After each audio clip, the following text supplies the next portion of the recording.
Hi there everybody. On today's video I have this mini one. This is a 1.2 automatic 2015.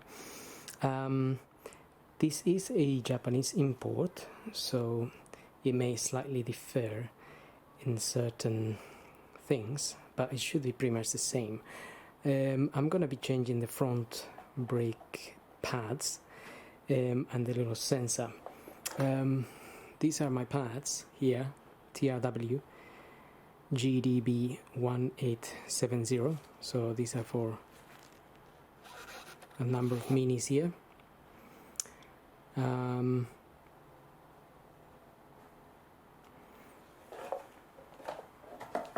Obviously you can just give your registration number to the garage you might be buying them from, and then they should supply you with the correct ones.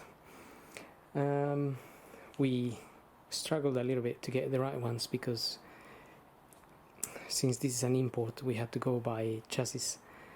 Anyway, I'm gonna start by opening the brake fluid cup.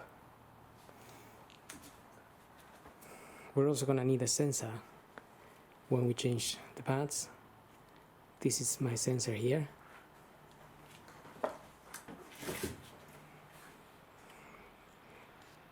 And that's the part number.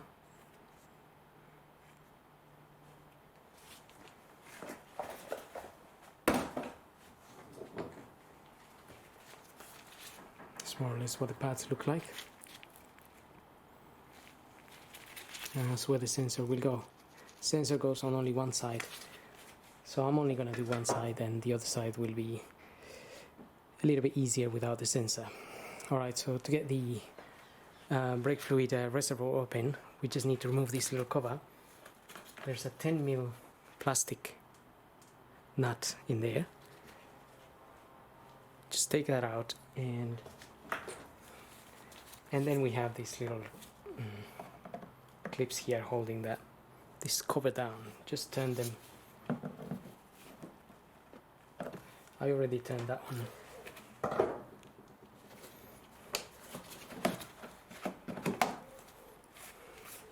Then that comes out. So you just turn them and they open basically. In there is our brake fluid reservoir.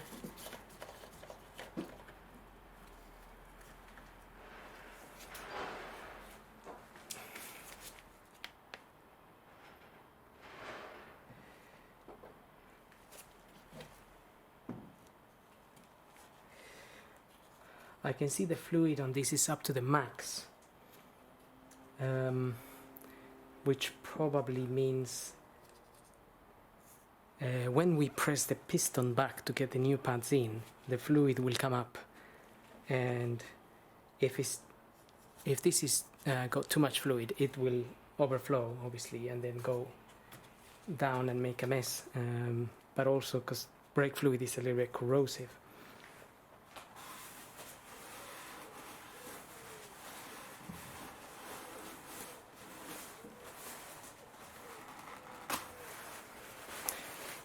So I would say I'm just gonna put a bit of paper around it, and also you could drain that a little bit with a syringe or something similar, if need be.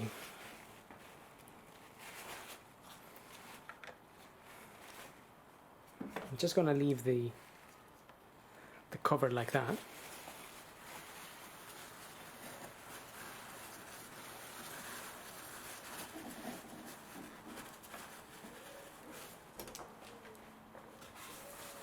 So if some fluid comes out, it will hopefully be absorbed by that paper, and I will just put some underneath.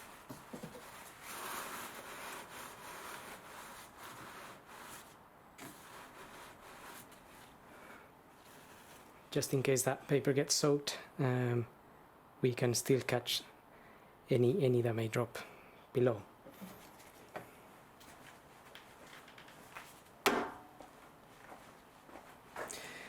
Now I'm gonna get the car up, remove the front wheels, and we tackle those pads. Okay, so I've got a 13mm socket here and a spanner. I've got one of these wrenches, a wire brush, and obviously my sensor here, which is that one there, which we need to remove to change it.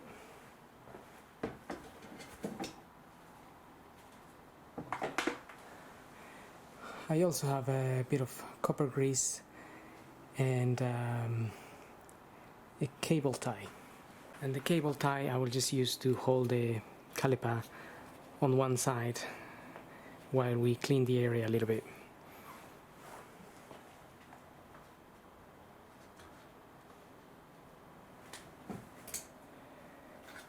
So we just want to be careful with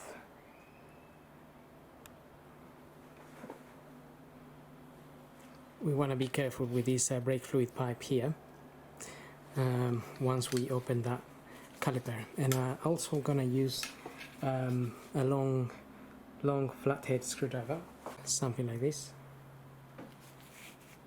and that's to push the piston back in. I'm gonna use the disc and the caliper here to wedge it and then push that piston back. We can also use other methods to push that piston back, but I find that is an easy way. So we need to undo these 13mm bolts, but when you undo it, that inner bit there will also turn, so that bit there will turn as well.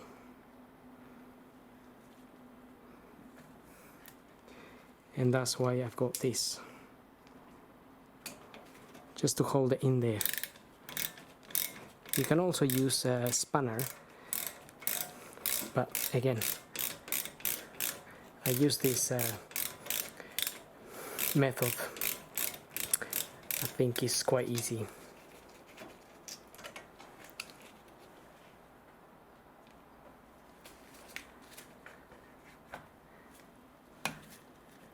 And exactly the same for the top bit here.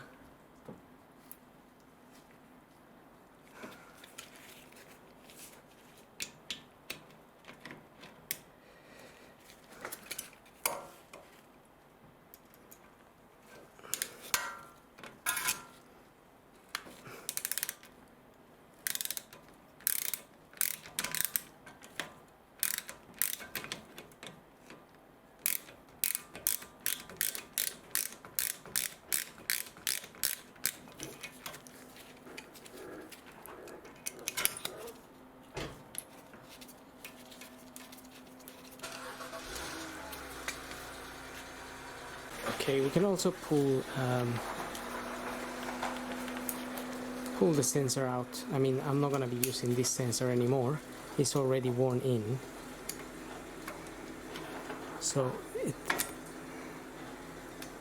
doesn't matter if it snaps or not. Okay, so the caliper is now loose and it can come out, but before I take it out, I'm just going to wedge this in there and push the piston back in.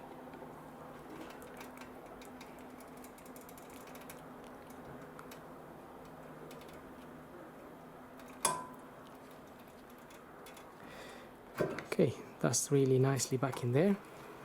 Like I said, when we push the piston back in, the fluid runs up the brake fluid pipe here and it goes into the reservoir, and then that's why it can overflow. Okay, so now we can remove the caliper, and that's what I've got this for.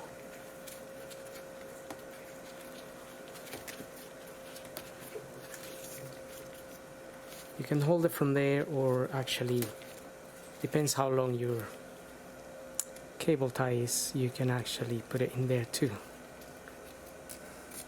And then I'm just gonna hold it up against the suspension up here.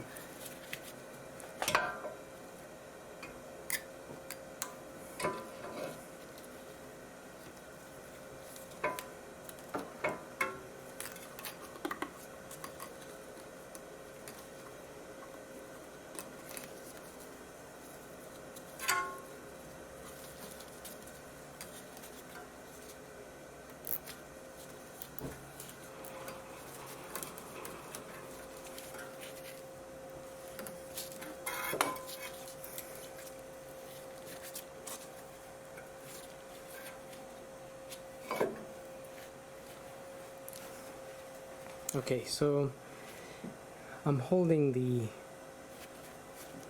caliper just up there,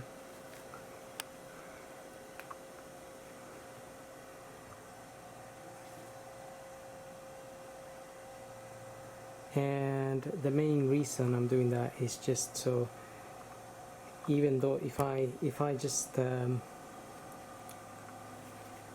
if I lean the caliper there while I'm working, decides to drop, it can damage the little pipe here.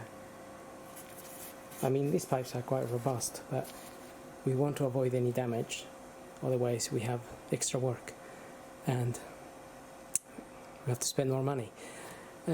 So if that is holding it, then there is no chance this will fall, and then you save yourself a lot of problems. Now we got our pads here, can just remove them.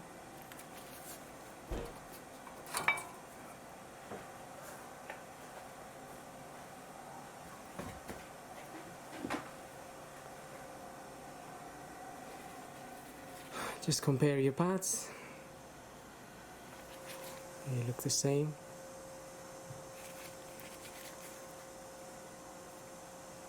Okay, now I'm gonna clean this with my wire brush.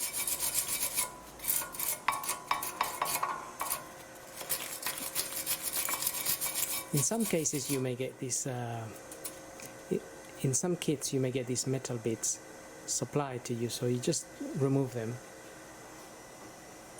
and fit the new ones. They just pop out like so. I'm just gonna take them out so I can clean them. There's a lot of dust coming out of this, so do wear a mask. And also, if you remove it, it allows you to clean the area a little bit better. Just be careful with the little rubber that is this dust cover that covers this little sliding bolt here.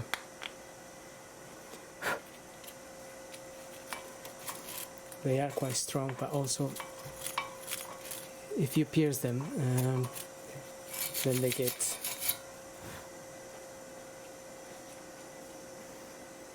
they can get water in them, and then they jam.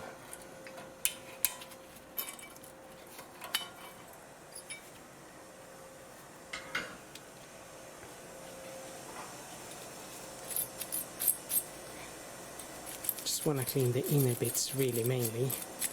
I mean, this is all gonna get full of dust again, but if there is any build-up of anything inside of here,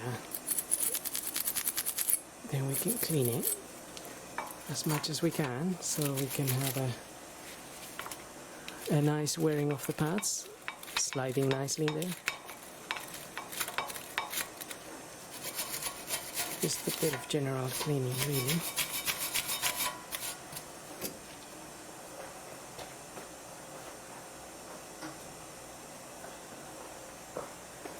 And I have some brake fluid cleaner here.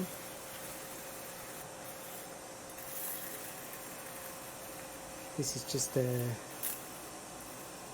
brake and clutch fluid cleaner, really. Just safe to use in these areas.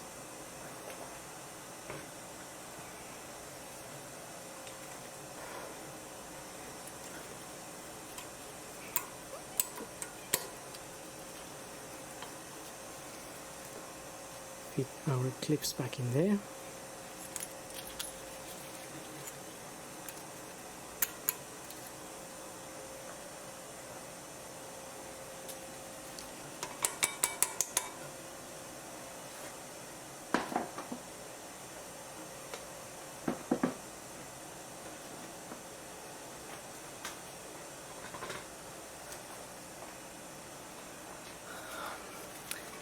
Now I'm also gonna just quickly brush the caliper a little bit.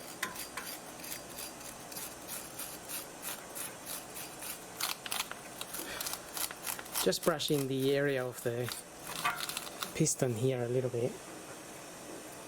sure if that can be seen, but just the surface a little bit. Be careful again with this rubber here. It is a strong rubber again, but these wire brushes can sometimes be a little bit vicious. Just brushing this side of the caliper as well. This side sits on the outer pad, and also just the back a little bit.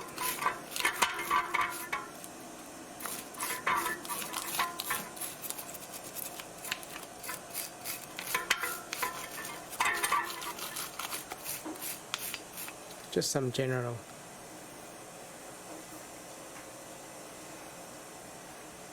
cleaning of the area, and then we can rinse it as well.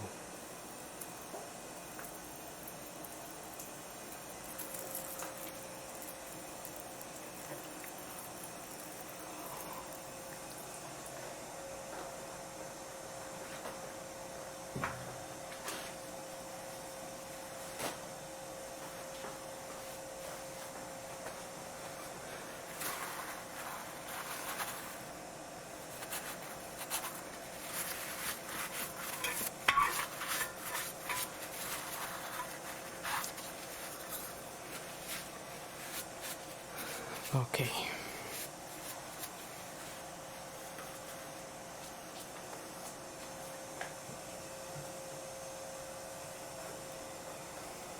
Now I'm gonna put a little bit of copper grease,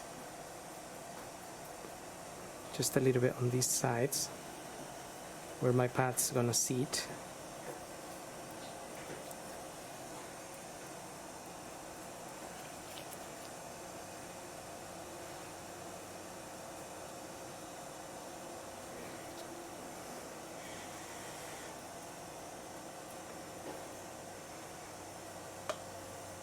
And also I'm just going to put a little bit of the copper grease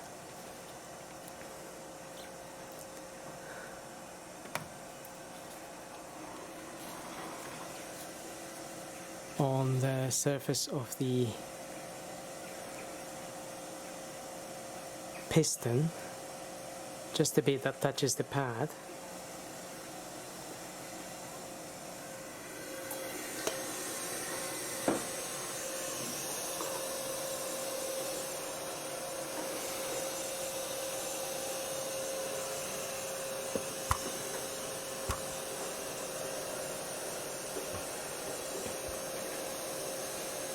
Okay.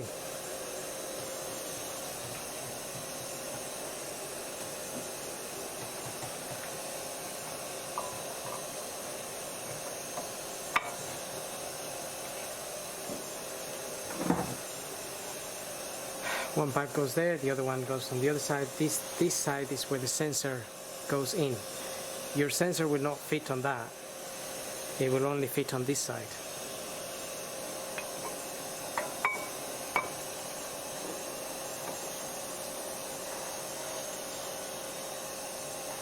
Okay.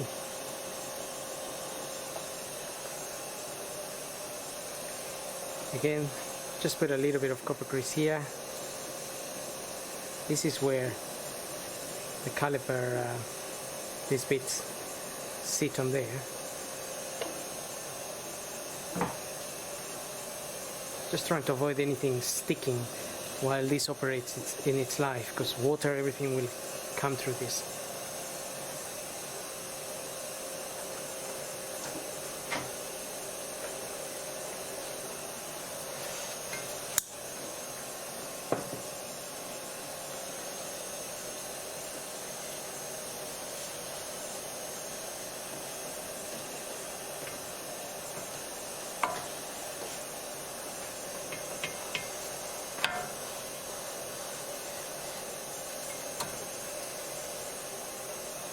Okay, that's fit it in there nicely.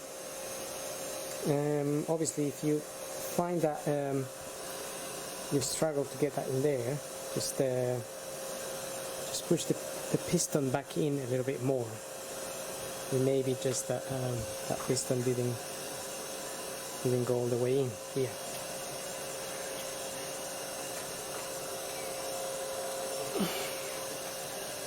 So I have the two little bolts now.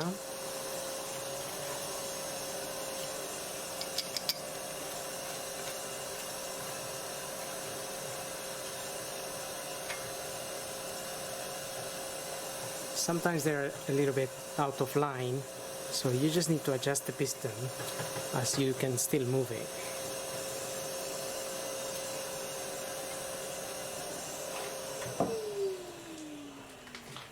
And again, some kits may come with new little bolts. This one didn't come with bolts.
The seating on this end is a little bit awkward because of the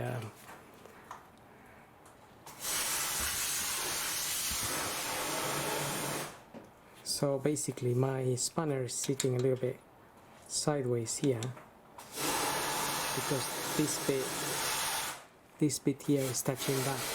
So you can use an extension and it make it a little bit more straight so you don't damage this bolt. So you can still do it that way, but just in case, if you're not experienced or you haven't done these things before, again, the last thing you want is more issues. So I really like avoiding problems.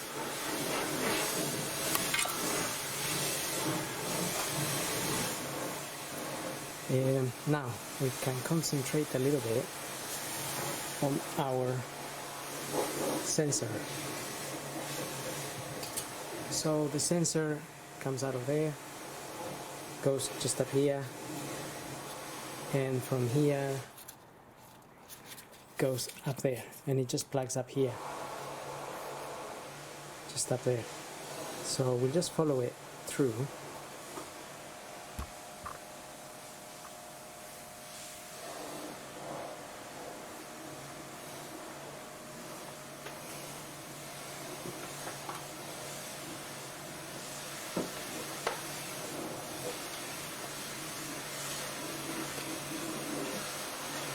This should just pull out, like so. This just slides out, basically. Just plugged in the little clamp there.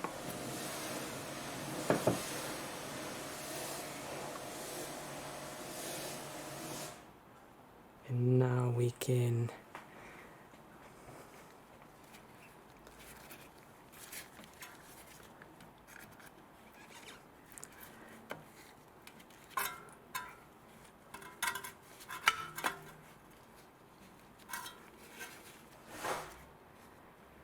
okay, so I've got two 8mm bolts. I already undone those.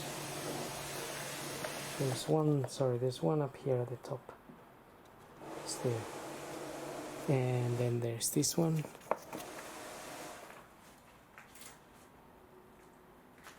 And then we have that little plastic clip. Again, I've already pushed it out with this tool.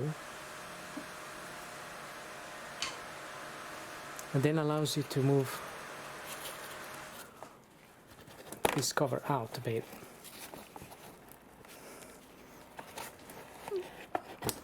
Just carefully move it around the suspension bit there, and then you'll be able to see the connection.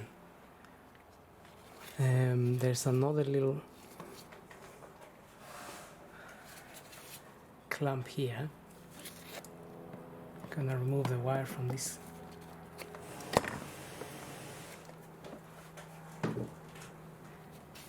And then take it out of this little guide. And then we need to unplug it up there.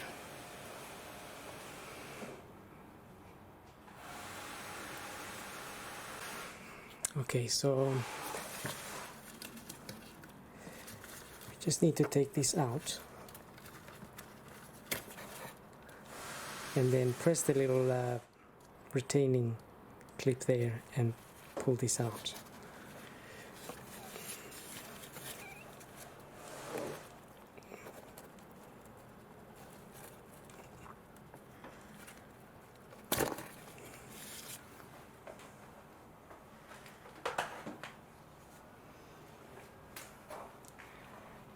Now we just need to plug the new one in there.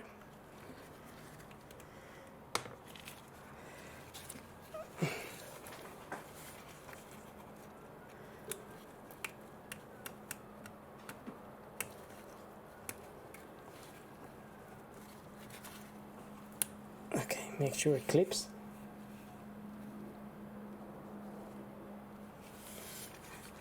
And get that back into its mount, securing mount up here.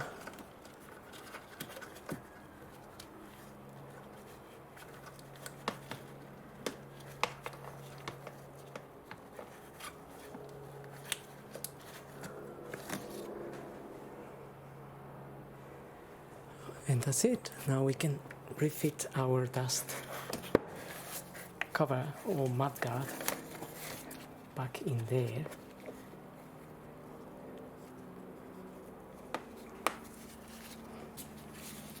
All you need to do now is basically follow your wire back from every bit that you removed it from. So I just got it plugged in there.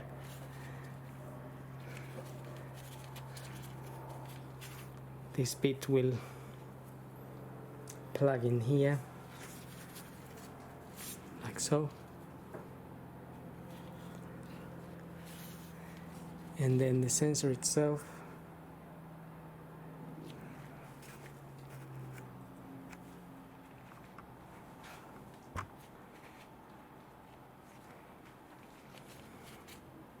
you can push the sensor itself into there. So I'm just using a screwdriver here to push it in a little bit, but just be very careful when pushing this in, because sometimes they do snap.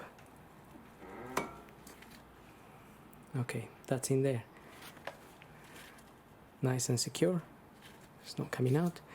So these little plastic bits on the side, they do snap sometimes, but also they are a little bit hard to push in with your finger when you're trying to do it. So that's why I use this. But occasionally I have cracked them and then had to get a new one, because then if this little bit cracks in there or on the other side, it doesn't it's no longer that secure. It moves basically. Alright, so we got that bit there and that bit there in, and that is plugged in. So we just need to put the little screws back on now.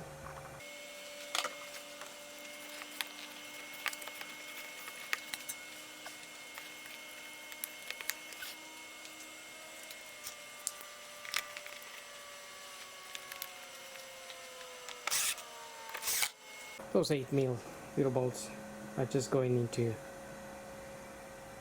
plastic, so just make sure you don't over tighten those. We are pretty much done. So we got our two 13mm tightened, we got our sensor in, and everything is secure.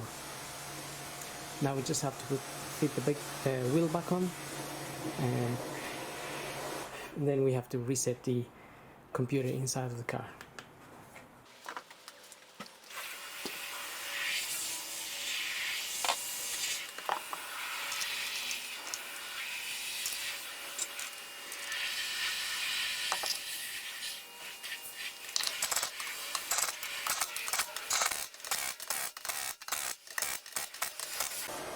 Okay, so now I have to do the other side, and then we go into the car and reset the computer.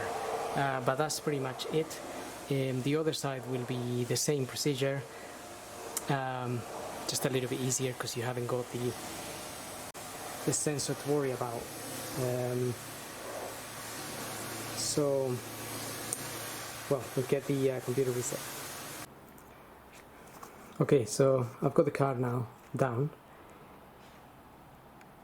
We can just have a quick look at what's happened here.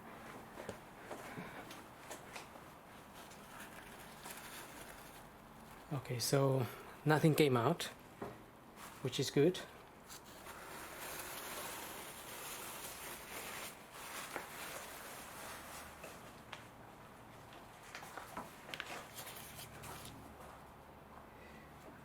But I don't know if you were able to see that, but the fluid is all the way up here, and the maximum is here, just on this line, but now my fluid is all the way up there.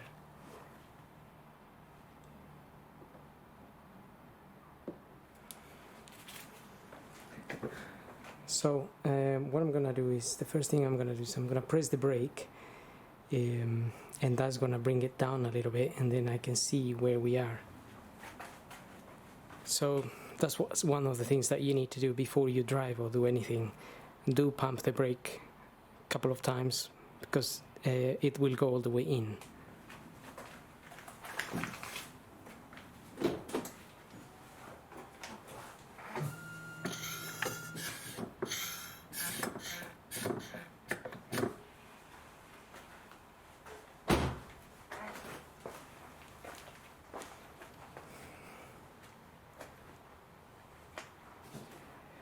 Okay,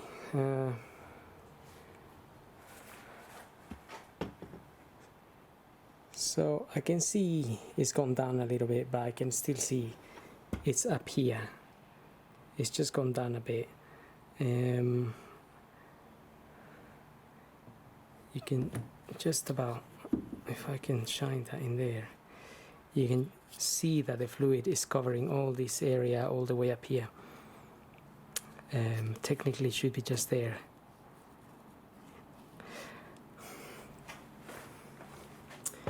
But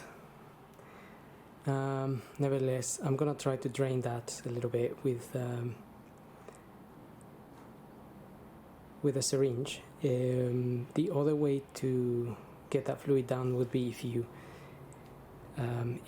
bled the brakes. In this case, I'm not concentrating on bleeding the brakes, just on changing the pads.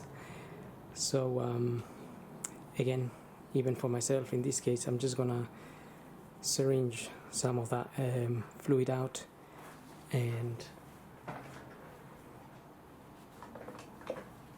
try to leave it in the max, try to get it down to the max. After that, just put the cover back on and put your plastic cover, and you're pretty much done. Then we're gonna reset the computer inside of the car. Okay, so the pads have been changed. Now we need to reset the computer so it knows that our pads are new. So I'm just getting the ignition on, not starting the engine. I'm just going to press and hold this button here.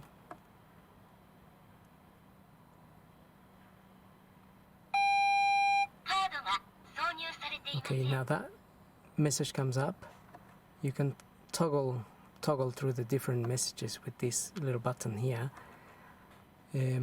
So again, I'm going to the front brake pads, reset possible, so press and hold this button